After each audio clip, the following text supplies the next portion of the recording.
ઘણા બધા નોન વેજીટેરિયન્સને હવે ખ્યાલ આવવા લાગ્યો છે કે શાકાહારીઓ અને વીગન્સ લોકો પાસે શું છે. ટોફુ તમારી પ્લેટમાં એક ઉત્તમ ઉમેરો છે.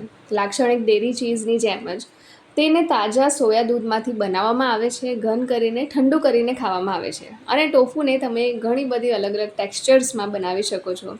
નરમથી લઈને ક્રીમી અને ક્રિસ્પી સુધી અલગ અલગ રચનાઓ પણ કરાવી શકાય છે.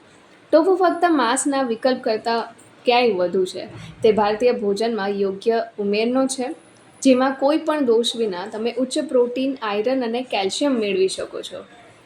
ટોફુની અંદર પુષ્કળ પ્રમાણમાં પ્રોટીન હોવાથી તે શાકાહારીઓ માટે પ્રાણી આધારિત પ્રોટીનનો એક ઉત્તમ વિકલ્પ છે. જ્યારે મધ્યમ પાત્રમાં ઉપયોગ કરવામાં આવે તો ત્યારે સોયા તમારા આહારમાં એક શાનદાર અને એક હેલ્ધી એડિશન બની શકે છે.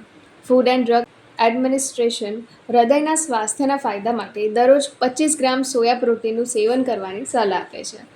ટોફુ એ ઘણા એશિયાઈ દેશોમાં લોકપ્રિય સોયા ફૂડ પણ છે અને આયરનથી ભરપૂર તે એનર્જી વધારવાનું કામ કરે છે, થાક સામે લડવાનું કામ કરે છે અને ખાસ કરીને માસિક સ્ત્રાવ દરમિયાન પણ તમને હેલ્પ કરી શકે છે.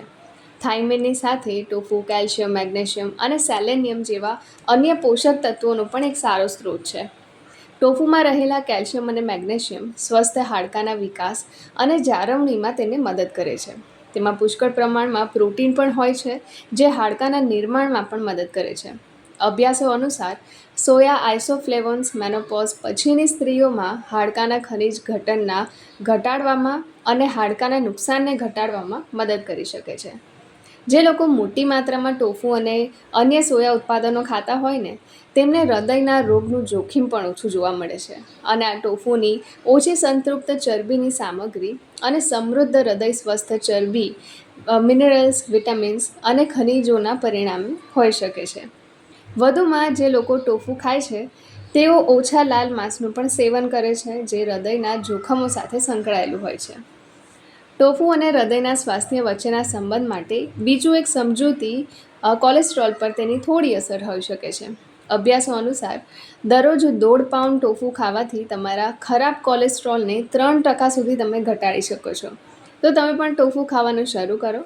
આ વિડીયોને બધા સાથે જરૂરથી શેર કરજો. મારી ચેનલ સાથે જોડાઈ રહેજો.